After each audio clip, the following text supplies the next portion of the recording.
Because with this Page of Swords, it tells me that somebody is spying on someone else. Or I wouldn't, it's such an ugly word, spying, because it can imply many things, but somebody here is gathering data. Let me put it that way. They are gathering information on someone else. With the Chariot here, they have an intention, though. There's a set intention or reason for it. Something that they've been afraid to disclose, they've been afraid to say, but it's eating them up inside. It's turning into an obsession. And you see how in the Devil, there's a helmet that covers the eyes.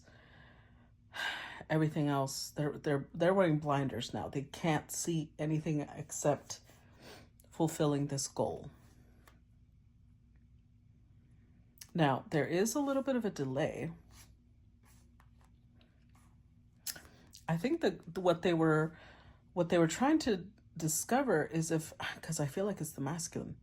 The Devil reminds me of the King of Wands. So I'm going to say it's the masculine. We'll see as we go. But they want to see if this Queen of Pentacles is still single before they head towards her. Interesting. Now, the fact that we have ceremony here, I'm not a big fan of. Or it could be that the reason it's here is because this King of Wands could be saying, the direction of my life is changing. And they may be doing something to commemorate that change. Because the first thing that came to me with the Three of Cups reversed is somebody does not want to just be friends. That means these two are friends. The Queen of Pentacles, the King of Wands. Now, it doesn't have to be female, masculine. It doesn't have to be that. We're not talking about genders. These are energies, right? But King of Wands is usually associated with Aries, Leo, Sagittarius energy. Queen of Pentacles is usually associated with Capricorn, Taurus, Virgo. It doesn't have to be. We also have the Hermit, which is Virgo energy. We also have Judgment, which is Scorpio energy. And we have Air energy, which is Libra, Gemini, Aquarius. Now, back to the Three of Cups. Yeah, what I felt was somebody does not want to stay friends with the other person. Friendship is no longer enough.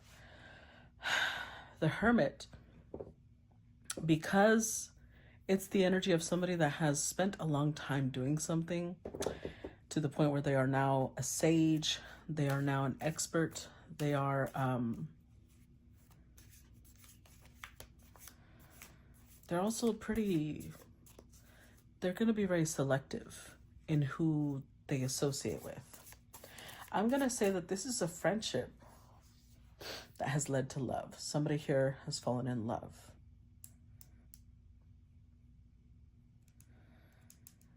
And so the decision now is to go from the Three of Cups is no longer enough. They want this. They want the 10. So the difference between the 10 and Three of Cups is the Seven of Cups, which means this person is sitting here fantasizing about it. Let's see. Clarify Page of Swords. We've got the 10 of Wands. Clarify the Page of Swords. The Four of Cups. Five of Wands. Oh, I see. I told you. Look at that. Two of Cups. I told you. So, this is,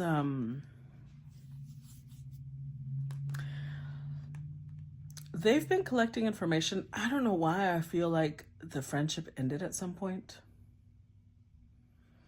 And when the friendship ended, I'm not sure why. We'll see as we go. That's when they realized, wait, this is more than just a friendship to me. So now they've got a lot of burdens because they feel like if this Queen of Pentacles has walked off, right?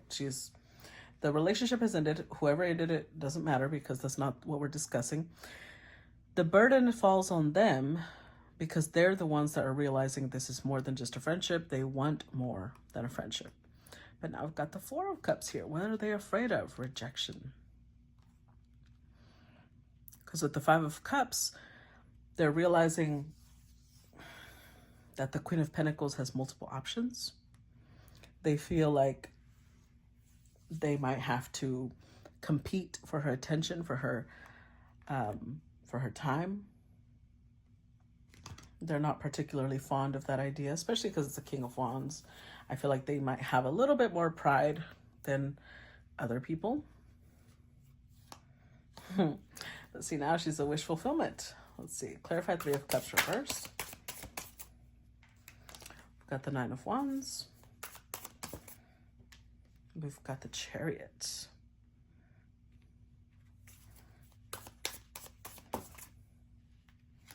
Three of Swords, Eight of Pentacles. With the Moon. Oh, Lord. I'm not laughing at this king. I just think it's a little amusing, I think. Only because, like, how old is this person? And yet they're the type of person that doesn't know that they have feelings until they lose this person. The Moon means they're not aware of their own emotions. So with the Nine of Wands, they're probably someone who's very difficult to get to know. They don't let a lot of people near them. Even though they're a King of Wands, they're usually possibly very charming. They're the type of people everybody wants to be around. That doesn't mean they want to be around a lot of people. So with the Nine of Wands, it's very difficult for anybody to get close to them. Excuse me. Ooh, my bad. But here's the Chariot again. Remember, it was the card that was underneath the page. Now they have a very singular vision. Eye on the prize. Because they realized when this was over, it's like they could not stop hurting. They just couldn't. Because they created some sort of... that's another... So the ceremony covers multiple things. They had some sort of daily ritual with this queen. Maybe they would drink coffee together every day. Maybe they would work out together every day. Or they would go walk every day. There's something that they would do. Eight of Pentacles, it was a part of their daily routine. That's why I'm saying every day. It was something that they did that became a part of their daily routine. And her exiting stage left put them in a place of a lot of pain. To the point where they realized, okay, this is not normal.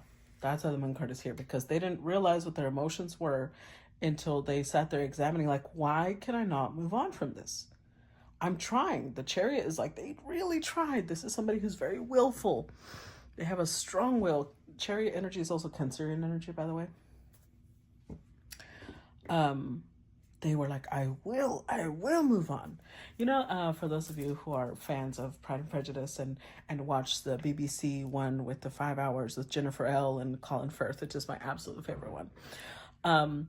You know that scene right before they meet at Pemberley where I'm like all into it. I love that story. Where he's sitting there, he goes to work out and he keeps telling him, I must conquer this. I will. That's the energy here. Somebody really tried. They really tried. Clarify the Hermit. Six of Pentacles. The Ace of Cups. Page of Pentacles.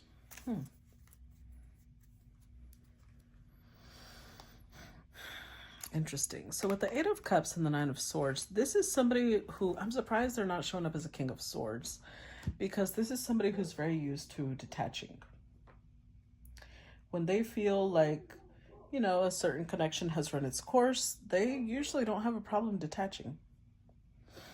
And so when this friendship fell apart, they were just like, okay, another one bites the dust. It was just like moving along because they're used to being alone. This could be somebody who has Virgo energy or Cancerian energy. Doesn't have to be. Could also have Aries, Leo, Sag, but again, doesn't have to be. But they're used to being a loner. They're used to being, they like their alone time. They like their alone space. This is somebody who might have introvert tendencies because they need a lot of alone time. But part of what they realized is that this is how you know an introvert loves you. Like, really loves you. Usually with the Eight of Cups, it's like they can't wait to get away from most people. Like, oh my God, I can't wait for you to shut the fuck up so I can be at peace. I can't wait for you to leave the room so I can just relax. And they start realizing, you know, it's different with this queen, because she's very grounded. She's very nurturing. She's very soft. So it's like it made them realize it's different with her. The Hermit energy, she shares it too. So it's almost like giving to her doesn't feel overwhelming. On the contrary, I feel replenished when I give to her. When we spend time together, I energize myself. I don't end up drained. And it's like they sat there examining this for a long time, because this is fascinating to them. This concept that for the first time, they came across somebody that replenishes their heart and doesn't feel like they're sucking energy from them. So it could be that this person is, remember I said they're very charismatic, they're very attractive, which means that they probably have a lot of people. This could be somebody who, they even have a really great sense of humor. They could end up being like the life of the party. But that means a lot of people want them around, just like, almost, this sounds so terrible, but people have a tendency to do this. And I'm saying this myself as a tarot reader and astrologer. When people know you have a specific skill or that you're known for specific things, sometimes they invite you over and they're like, go on, perform, amuse us. I'll go. One of the reasons I don't really go to a lot of parties is because if I'll go, people will be like, oh, did you bring your tarot? Could you do tarot? And I'm just like, oh my God, I didn't come here for that. And I feel like this is somebody who's gotten used to that. People kind of use them to light up their life. Whereas this Queen of Pentacles does not need them to do that. This is new to them. Clarify judgment. Four of Pentacles. The Hierophant.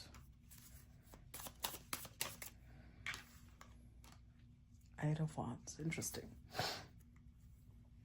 With the Knight of Wands. And there's the Ten of Cups.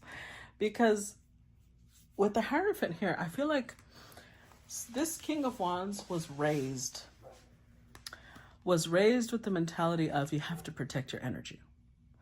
So it could be that they may model their behavior after their father or their mother, and whichever parent or parental figure raised them told them this is your strength, but it's also going to be, you know, what people demand of you all the time. So you have to be careful, protect your energy, protect your time.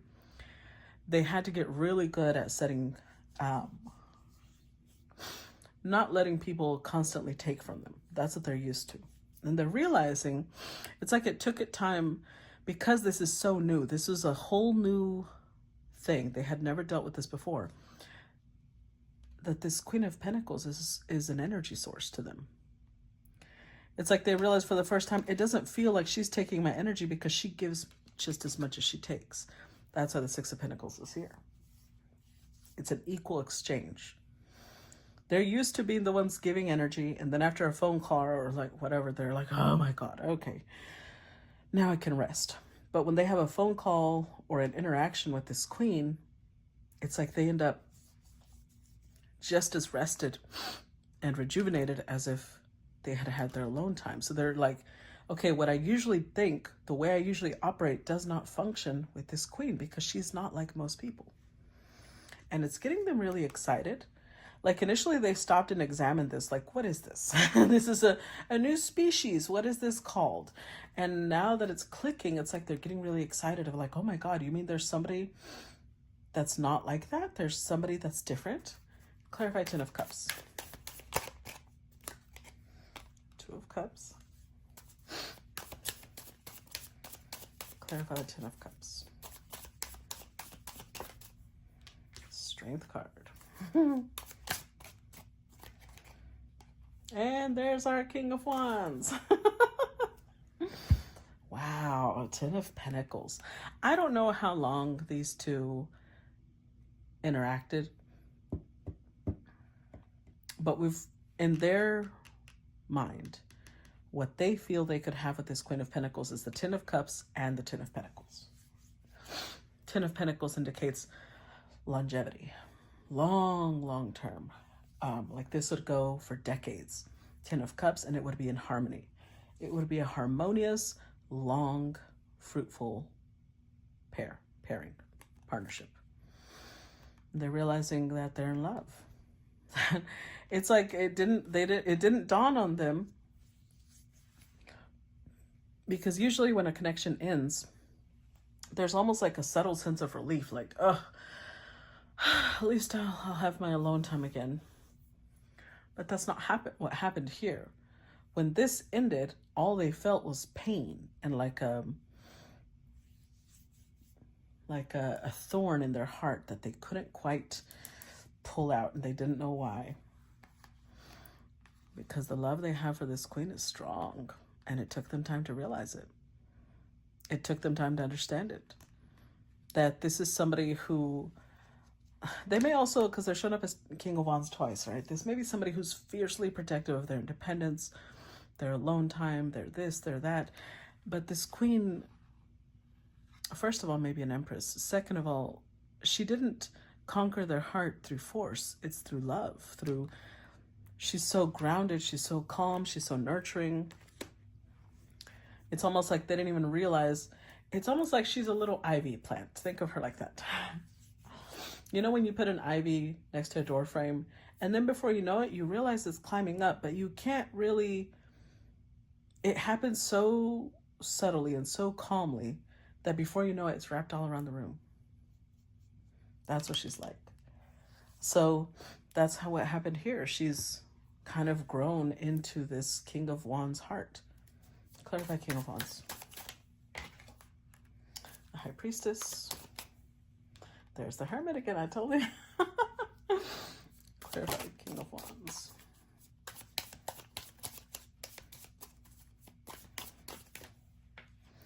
Three of Cups. And the Wheel of Fortune. With the Page of Wands. Okay. I feel like this is somebody who is a little bit like an eternal bachelor. Because I'm not seeing them being married. I'm not seeing them have any prior commitment. But I do see them having a little bit of trouble committing. With the High Priestess here, the connection they feel to this queen goes beyond the emotional. It's spiritual. It's sensual. It's a lot of different things. But again, it's like with her, you know that those memes introverts make where it says, I don't want someone where, you know, oh, how does that go? I forget, because I forget what it says, but it's something about, I want someone that I can be alone with together, you know, like to an introvert, someone you can be in silence with, that they don't feel pressured to talk. And honestly, it goes both ways. They don't feel that pressure to talk. They can read, they can do their own activities. And yet the presence of that person feels comforting, feels, you know, reassuring. That's one way. The other way that you'll know they feel comfortable is when introverts, the little chatterboxes around you. So it's like both. They feel both things with her. They feel like, I feel like I can share anything with her. I feel like we can talk about things I don't talk about with other people. She opens my mind as much as I, you know, think I open hers. But at the same time, she's so comforting. I know when we sit in silence, when we are just relaxed, I don't feel the pressure that she's like, come on, amuse me, entertain me. She has her own interests. They feel, now here's the thing. They might come in trying to rekindle the friendship first, but it's not going to stay there. With the Wheel of Fortune, they definitely wanted to move on from that. But because they've only ever had a friendship with her, to be able to take it out of the friend zone, they have to have some sort of connection with her. Let's see. Clarify the Queen of Pentacles. Three of Pentacles. Two of Wands.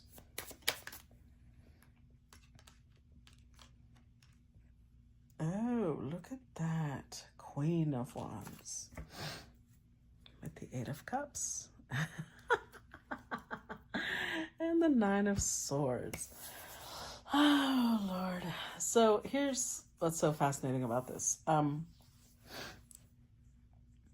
When you first approach this queen, she comes off as a Queen of Pentacles. What they didn't realize is that this Queen of Pentacles is also a Queen of Wands, which is why they are a match.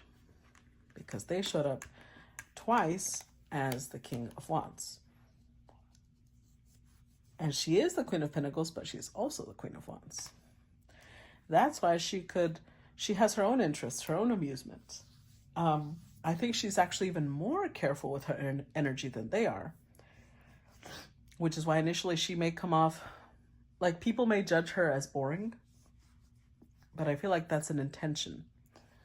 She sets that intention of like, yeah, I'm not interesting enough for you, move along. When in reality, she's a fascinating person, but she's learned to guard her energy to where only those near her will see this side of her. So since they saw that side of her, they're hooked. This is their match. And it's like it didn't even click until they walked away. The thing about it is that it's both of them, because now we're talking about her and she also has the Eight of Cups, Nine of Swords. So she walked away, but she also has not been able to close this door, this chapter. With the Three of Pentacles, she would like to rebuild this connection as well. She also has been planning for it. She also has been thinking how to make it happen. Just like their passion for her is growing, her passion for them is growing as well. How nice. So basically, both people, that's why things are changing, because we did have two chariots, this chariot and this chariot. Both people are setting intentions for the same thing, which is very appropriate, because you know how the chariots show two, what are these called? Griffins? Sphinxes? Whatever they are. There's two of them. And it shows the conscious and the subconscious. That's what they should be symbolizing. But, you know, the conscious is also known as the masculine, subconscious also known as the feminine. So it's like both people are taking two carriages and they're going down the same road, which means that it's amplifying. It's almost like they're casting a spell, but it's not that they are intentionally casting a spell on each other, but they're casting a spell to the universe. Like, we both are making this agreement. We both want this. Well. How cute. Okay. Let's see how it works out. If you enjoyed this and you'll like this format, let me know. It's a little shorter than usual, but that way we get more stories out. And I hope you appreciate it. If you do, please make sure to comment, react, and I will talk to you guys later. Bye-bye.